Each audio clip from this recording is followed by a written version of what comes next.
Which is erythroblastosis fetalis, which is very important in medical, जिसमें अगर जो मदर है which is RH negative mother, अगर RH नेगेटिव वुमेन की किसी RH पॉजिटिव व्यक्ति के साथ शादी हुई है और उनका कोई बच्चा है, तो that can be RH negative और RH पॉजिटिव। तो अगर पहला उस फीमेल की पहली pregnancy is RH positive baby,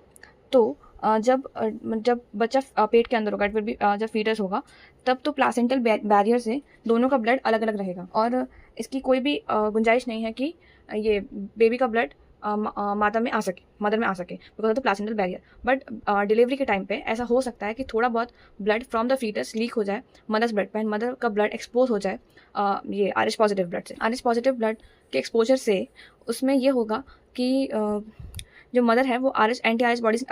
are H antibodies develop कर लेगी, और because of the memory cells अगर उस तो फर्स्ट प्रेगनेंसी में से कोई दिक्कत नहीं आती, फर्स्ट प्रेगनेंसी में बेबी आसानी से डिलीवर हो जाता है। बट सेकंड प्रेगनेंसी, अगर सेकंड प्रेगनेंसी भी RH पॉजिटिव बच्चे के साथ है, अगर RH नेगेटिव बच्चा है तो कोई दिक्कत नहीं है, उसमें कोई दिक्कत नहीं होगी। बट अगर RH पॉजिटिव बेबी है एंड मदर के पास ऑलरेडी मतलब एंटी RH एंटीबॉडीज डेवलप हो चुकी थी फर्स्ट प्रेगनेंसी के टाइम पे, तो वो एंटीबॉडीज लीक कर सकती हैं टू द फीटस, क्योंकि RBC का साइज अगर देखें तो RBC वगैरह का साइज बड़ा होता है, तो ब्लड नहीं ट्रांसफर कर सकता, बट एंटीबॉडीज उन सबका साइज थोड़ा छोटा होता है, तो एंटीबॉडीज एक्चुअली ट्रांसफर कर सकती हैं टू द फीटस। एंड अगर उसके एंटीबॉडीज एंटीबॉडीज बेबी में या फीटस में चले जाते हैं, तो that can cause severe anaemia and jaundice to the baby,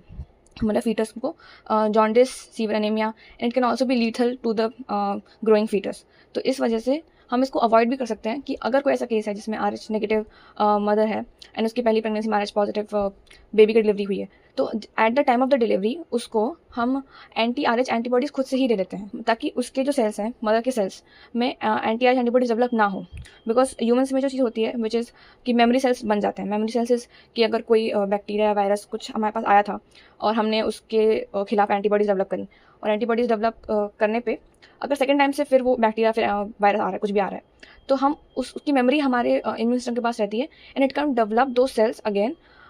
ताकि जो हमारा जो ये इम्यूनिटी सिस्टम है वो थोड़ा फास्टर वर्क कर पाता है, एंड जो दूसरे टाइम हमें अगर कोई इन्फेक्शन हो रहा है, फिर जो भी चीज़ हो रही है वो उतने आसानी से नहीं हो पाती है। तो मेमोरी सेल्स का जो कंसेप्ट है उसको यूज़ करके हम इरेथ्रोब्लास्टोसिस फीटलिस को रोक सकते हैं, क्योंकि हम डिलीवरी के टाइम पे ही उसको एडमिनिस्टर कर देंगे एंटी-RH एंटीबॉडीज़, तो मदर को कोई दिक्कत भी नहीं होगी और ना ही उसके पास ऐसे कोई मेमोरी सेल्स बन पाएंगे कि सेकेंड डिलीवरी के टाइम पे वो जो एंटीबॉडीज़ अगर बनी होती तो फीटस में जाती, बट हमने तभी डिलीवर कर दी थी और तभी की तभी फिर वो डिजनरेट होकर कुछ दिनों बाद एंटीबॉडी खत्म हो जाती हैं। तो सेकंड प्रेगनेंसी के टाइम पे उसके मदर के पास कोई एंटीबॉडीज़ होंगी ही नहीं, एंटी-RH एंटीबॉडीज़, तो वो सेकंड फीटस को, सेकंड प्रेगनेंसी को कोई भी इफेक्ट नहीं देंगी। इस तरह से हम इरेथ्रोब्लास्टोसिस फीटलिस को अवॉइड कर सकते हैं।